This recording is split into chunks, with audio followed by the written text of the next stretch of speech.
Good morning बच्चों। हम लोगों ने पढ़ा था चैप्टर नंबर 8 काबुली वाला। एक कहानी था जिसको हमने पढ़ाया था।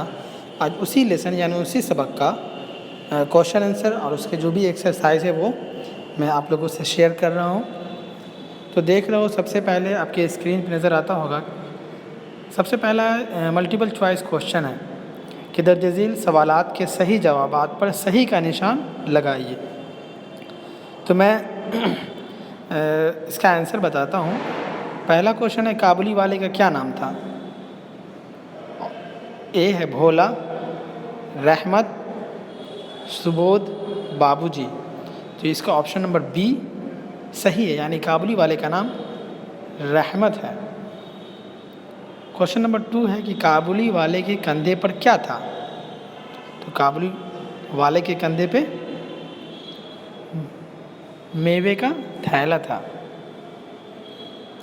उसके बाद क्वेश्चन नंबर 3 है कि रहमत ने किस पर छुरी से हमला किया। सिपाही पर, मुन्नी पर, राहगीरों पर, चपरासी पर। तो इसका जो ऑप्शन नंबर डी है चपरासी वो सही है कि रहमत ने चपरासी पर छुरी से हमला किया। चौथा क्वेश्चन है कि रहमत को कितने साल की सज़ा हुई। तो रहमत को 7 साल की सज़ा हुई, यानी ऑप्शन नंबर डी सही है। दूसरा जो एक्सरसाइज है कि नीचे लिखे हुए सवालात के जवाबात दीजिए। भोला मुन्नी से कैसी झूठी बातें करता था। तो बच्चों, हमने इन सारे सवालात के जवाबात सेपरेटली एक पेज पे लिखा है और आपसे शेयर कर रहा हूँ। आप देख सकते हो यहाँ कि भोला मुन्नी से कैसी झूठी बातें करता था। तो इसका जवाब होगा कि भोला कहता था मुन्नी से कि आसमान में हाथी अपनी सूंडों से पानी बरसाते हैं। भोला ऐसी ही झूठी झूठी बातें मुन्नी से किया करता था। दूसरा क्वेश्चन है कि मुन्नी रहमत को क्या कहकर पुकारती थी। तो इसका जवाब है कि मुन्नी रहमत को काबुली वाले कहकर पुकारती थी। तीसरा सवाल है कि काबुली वाले का हुलिया कैसा था।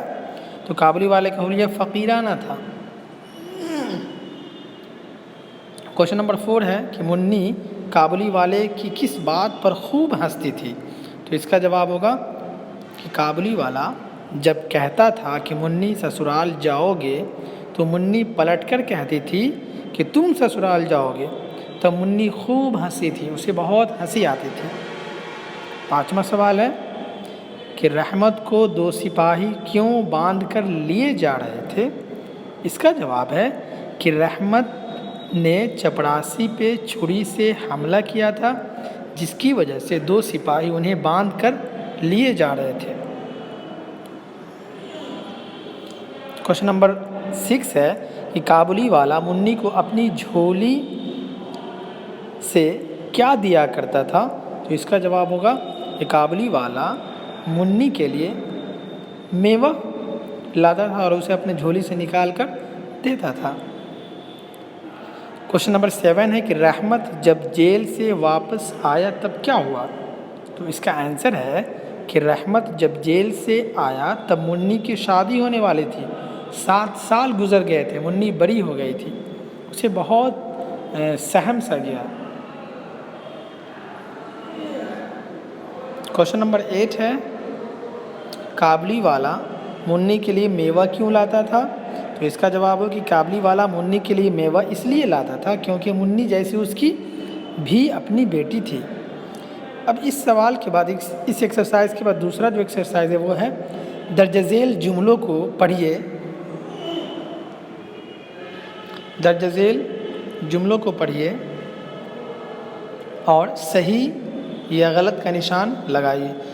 कुछ जुमले दिए हुए, सेंटेंस दिया हुआ, उसमें कौन सा जुमला सही है और कौन सा गलत है ये आपको बताना है। पहला है कि एक दिन सुबह सवेरे मैं अपने नावल का 17वां बाब लिख रहा था। तो क्या ये जुमला सही है? क्या आपके इस लेसन में इस तरह के जुमले आए हैं? तो जाहिर सी बात है ये जो जुमला है वो सही है, इस पर सही का निशान लगेगा।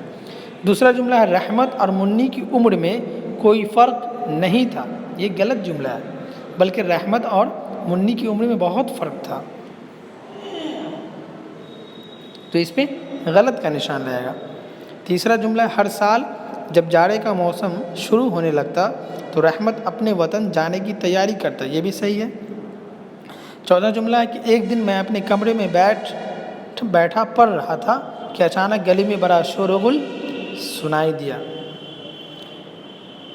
उसके बाद है रहमत उस बेईमान चपरासी को सैकड़ों दुआएं दे रहा था। ये गलत है। अब आइए नीचे है कवायद की बात, एक एक्सरसाइज है जो ग्रामर के ऊपर है। मैं नावल लिख रहा था, तुम ससुराल जाओगे, वह उदास होकर जाने लगा।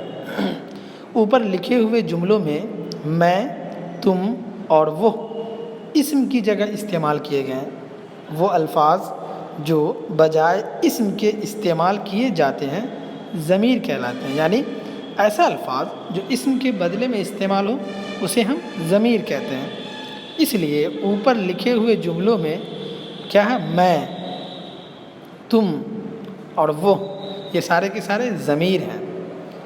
अब कह रहा है इस किताब के मुसन्निफ़ की मज़कूरा बाला तारीफ़ की रोशनी में 5 जुमले लिखे, यानी 5 ऐसे जुमले आपको लिखना है जिसमें ज़मीर का इस्तेमाल हो।